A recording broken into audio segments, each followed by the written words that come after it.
قرآن کے کچھ حرفوں کو موٹا پڑھا جاتا ہے، کچھ حرفوں کو باریک پڑھا جاتا ہے۔ یہ ویڈیو اسی بارے میں ہے۔ صفات کا مطلب ہے کوالٹیز، خصوصیات۔ عارضی پرحروف کا مطلب ہے کبھی کبھی موٹے پڑھے جانے والے حروف۔ عارضی پرحروف 3 ہیں: الف، را، لام۔ الف موٹا جب پڑھا جاتا ہے جب الف سے پہلے موٹا حرف ہو۔ یہاں پر دھیان دیجئے، قاف حروف مستعلیہ میں سے ہے، الف کو موٹا کر کے پڑھیں گے، جیسے قال۔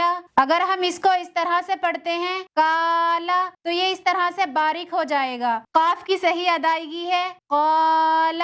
یہاں بھی الف سے پہلے صاد ہے، صاد موٹا حرف ہے، اس لیے الف کو موٹا کر کے پڑھیں گے، جیسے اصابت ہم۔ اگر میں اسے اس طرح پڑھتی ہوں اصابت ہم تو صاد بھی باریک ہو گیا اور الف بھی باریک ہو گیا۔ صاد اور الف کو موٹا کر کے کیسے پڑھیں گے، دھیان سے سنیے۔ اصابت ہم۔ الف کب باریک ہوتا ہے؟ جب الف سے پہلے باریک حرف ہو۔ یہاں الف سے پہلے کاف ہے، اس لیے یہاں الف کو باریک کر کے پڑھیں گے، جیسے کانت۔ یہاں بھی الف کو باریک پڑھیں گے، اس لیے کہ الف سے پہلے شین باریک ہے، اس لیے الف کو باریک کر کے پڑھیں گے، جیسے شاکرن۔ را کب موٹا اور باریک پڑھنا چاہیے؟ یہاں پر دھیان دیجئے، یہاں را پر زبر ہے تو را کو موٹا کر کے پڑھیں گے، جیسے ما رزقناکم۔ اگر میں اسے اس طرح سے پڑھتی ہوں ما رزقناکم، اس طرح سے را باریک ہو جائے گا۔ را کے اوپر زبر ہے تو را کو موٹا کر کے پڑھنا چاہیے، جیسے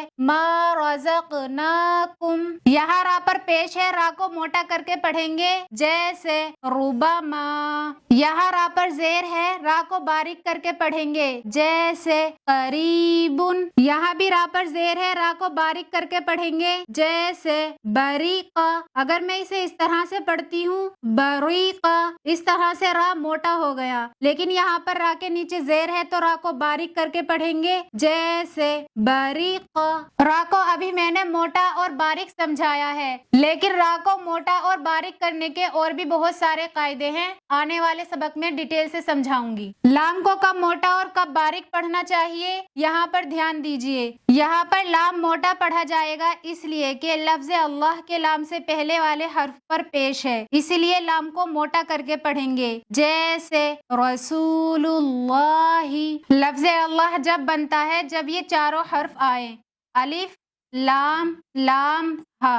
یہاں پر یہ چاروں حرف ہے، اس لیے یہاں پر لفظ اللہ کا لام بنا ہوا ہے۔ لفظ اللہ کا لام جب موٹا ہوتا ہے جب لفظ اللہ کے لام سے پہلے والے حرف پر پیش ہو، اور لفظ اللہ کا لام جب موٹا ہوتا ہے جب لفظ اللہ کے لام سے پہلے والے حرف پر زبر ہو، اسی لیے لفظ اللہ کے لام کو موٹا یہ لفظ اللہ کے لام دونوں ہی موٹے پڑھے جائیں گے، جیسے رسول اللہ۔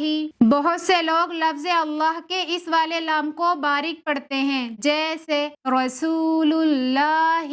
اس طرح پڑھنا غلط ہے، اس والے لام کو موٹا کر کے پڑھنا چاہیے، جیسے رسول اللہ۔ اس لام کو بھی موٹا کر کے پڑھیں گے کیونکہ لفظ اللہ کے لام سے پہلے زبر ہے، جیسے من اللہ۔ لام کو اگر باریک پڑھا جائے تو لام کی آواز بنے گی من اللہ، لیکن اس والے لام کو ہمیں موٹا پڑھنا ہے، جیسے من اللہ۔ لفظ اللہ کا لام ہی کبھی موٹا کبھی باریک پڑھا جاتا ہے، اس کے علاوہ قرآن میں جتنے بھی لام ملیں گے ان کو باریک پڑھنا چاہیے، جیسے یہاں پر لام ہے اس کو باریک کر کے پڑھیں گے، جیسے ولما۔ یہ بھی لفظ اللہ کا لام نہیں ہے، اس کو باریک پڑھیں گے، جیسے یقول۔ اگر میں اسے اس طرح پڑھتی ہوں یقول تو یہ لام یہاں پر موٹا ہو رہا ہے، اس طرح لام کو موٹا پڑھنا غلط ہے، لام کو باریک پڑھیں گے، جیسے یقول۔ اس کے بعد میں ہم حروف مستفیلہ سیکھیں گے۔ حروف مستفیلہ 19 ہیں، ان 19 حرفوں کو ہمیشہ باریک پڑھنا چاہیے، ان کو بہت ڈیٹیل میں نیکسٹ ویڈیو میں سیکھیں گے۔ ویڈیو پسند آئی ہو تو لائک کر لیجئے، ایک اچھا سا کمنٹ کر کے جائیے، اور چینل کو سبسکرائب اور فالو کر لیجئے۔